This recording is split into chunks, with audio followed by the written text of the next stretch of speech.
Bismillahirrahmanirrahim. Assalamualaikum warahmatullahi wabarakatuh. Eh,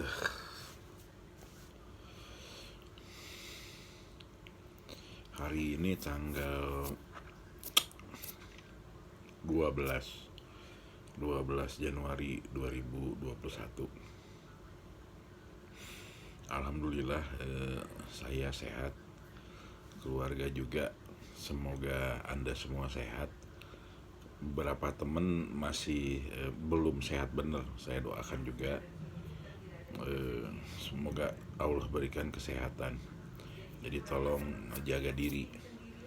Kemudian beberapa teman yang meninggal berpulang, saya mohonkan juga untuk teman-teman semua memaafkannya, kemudian juga mengikhlaskannya, supaya teman-teman kita yang berpulang itu bisa dengan damai dan Allah ampuni karena kita sudah mengikhlaskannya. Hari ini di jalanan sih masih padat. Kemarin lebih macet, tapi kalau tadi alhamdulillah lebih lancar gitu kan. Tapi kita doakan saja, mudah-mudahan pembatasan ini membawa kebaikan. Maksudnya beberapa hari ke depan supaya yang terinfeksi makin turun gitu kan, dan yang sembuh makin banyak. Itu harapannya. Kemudian di sisi yang lain, ada berita bahwa Kiai NU menghibahkan tanahnya cukup luas kepada Muhammadiyah. Saya melihatnya bahwa jangan dikotomikan NU dan Muhammadiyah atau Muhammadiyah dan NU. Begitu juga dengan yang lain-lainnya. Jadi saya ulang lagi, jangan dikotomikan, tetapi marilah kita memandang ini semua seperti Kiai atau Ustadz Sapi Ma'arif ya, yang pernah jadi ketua umum Muhammadiyah. Beliau melihat bahwa NU dan Muhammadiyah itu harus bersatu padu, makin bersatu padu dalam mendakwahkan dan mempersatukan umat Islam di Indonesia sebagai warga negara yang baik, yang islami, kemudian juga rahmatan lil alamin. Jadi bagus banget itu idenya Kiai Sapi Ma'arif setelah beliau mendapatkan gambar ya dari seorang seniman. Nah itu. Kemudian di sisi yang lain itu juga saya sampaikan ke teman-teman bahwa kiai yang mewakafkan tanahnya itu sebetulnya cerdasnya luar biasa, sungguh luar biasa, karena pasti itu hartanya yang diwakafkan itu akan menjadi berkah di kehidupannya sekarang, kemudian juga akan menemaninya nanti ketika insya Allah setelah beliau berpulang. Begitu juga itu adalah sesuatu yang baik gitu kan. Nah ini dalam kondisi pandemi seperti ini gitu, kalau kita melihat lebih jauh berdasarkan sejarah yang pernah ada, maka pandemi seperti ini itu di zaman dulu ketika Rasulullah ada gitu kan, maka orang yang di dalam lingkup pandemi itu tidak boleh keluar, tetap harus di situ atau memisahkan diri di sekitar situ, tapi tidak nyampur lagi dengan yang lain yang masih sehat, harus sampai pandemi berakhir. Jadi kalau pandeminya berakhir selamat, alhamdulillah. Tetapi kalau berusaha tetap di dalam kemudian ternyata gugur karena pandemi itu, maka insya Allah itu termasuk kematian yang banyak yang menyampaikan itu kematian yang istilahnya diampuni lah. Tapi silakan nanti lihat ya lebih jauh lagi gitu ininya keterangannya, karena itu di Al-Quran dan hadis itu kan, saya agak lupa. Tapi yang saya ingin nyampaikan jangan takut ketika pandemi ini, tetapi juga jangan berhenti untuk terus makin rajin beribadah sekaligus juga berbuat baik gitu kan, karena pandemi ini terjadi atas izin Allah Subhanahu wa taala juga gitu kan, pasti itu. Jadi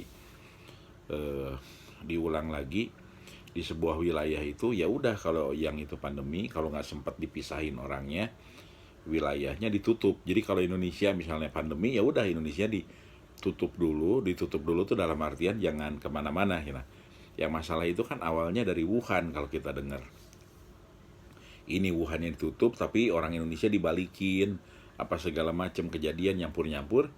Akhirnya sekarang kalau kita bicara untuk seluruh Indonesia, 34 provinsi ini, entah berapa ratus kabupaten kota, itu sudah terjadi pandemi di mana-mana, dan itu makin naik gitu kan. Jadi kalau kita bicara di negara lain itu ada gelombang 1, gelombang 2, bahkan sekarang gelombang 3. Di Indonesia itu tidak ada gelombang 1, gelombang kedua, gelombang ketiga. Tapi kalau kita lihat dari Maret, itu terus naik, bertahap naik terus. Dan sekarang itu mulai kenaikan per harinya itu adalah 8.000, 9.000 atau 10.000 gitu kan, jadi yang terinfeksi. Nah itu di situ gitu kan, dulu bisa jadi cuma 10, 100 itu, kemudian di level 1000, 1500, 2000 terus naik. Nah jadi makin naik terus ke atas gitu kan. Nah yang disyukuri itu yang sembuh makin banyak gitu kan, artinya alhamdulillah Rabbil alamin, dengan perjuangan di depan tentu para medik dan dokter. Tapi kalau saya melihatnya, kita harus mensyukuri juga apa yang dilakukan oleh pemerintahan ini gitu kan. Dan ini luar biasa banget ketika orang sih banyak juga yang mengkritik, menyampaikan kekurangan. Saya kira kita harus menyampaikan apresiasi juga bagi yang mengkritik dan menyampaikan kekurangan, supaya program yang dilakukan pemerintah itu lebih sempurna dan lebih tajam gitu kan. Jadi Dokter Terawan tuh hebat banget sebetulnya kan, kita tahu lah untuk yang stroke apa hebat banget. Nah sekarang Budi Gunawan Sadikin gitu kan, itu juga kalau kita lihat cara komunikasinya, cara mensistematisirnya juga luar biasa gitu, banyak orang bilang jelas. Nah mudah-mudahan juga bisa mengkoordinasikan kesehatan ini sehingga bisa tertangani gitu kan.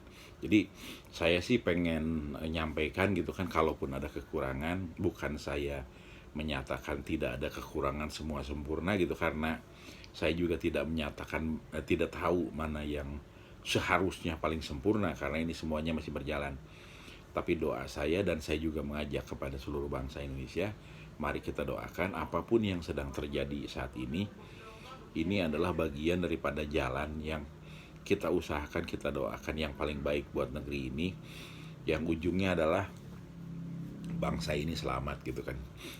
Walaupun kita berduka, kita bersedih karena yang berpulang itu sudah sampai 23 ribuan dan terus naik gitu kelihatannya, tetapi kita harus terus bergandengan tangan, terus berusaha sehingga bangsa ini bisa mengatasi persoalan ini. Jadi saya sih mau konteksnya bersyukur, berterima kasih, dan mendorong, menyemangati supaya terus lebih baik. Jadi kalau ada pun misalnya teman-teman gitu kan yang di FKMTI menyampaikan alhamdulillah, artinya ikutan kecil-kecilan gitu kan, dengan minuman kesehatan gitu kan, dengan ini ada yang bilang udah sampai 1.000 orang lah, alhamdulillah katanya nyelamatin APBN walaupun nggak dapat apa-apa. Tapi saya bilang bukan nggak dapat apa-apa, itu yang penting semangat, kemudian juga mencari berkah lah ya dari Allah Subhanahu wa taala. Jadi kalau sampai kemarin misalnya katakanlah 1.000 orang gitu yang alhamdulillah sembuh, pemerintah dan Presiden Republik Indonesia luar biasa hebat gitu kan, dengan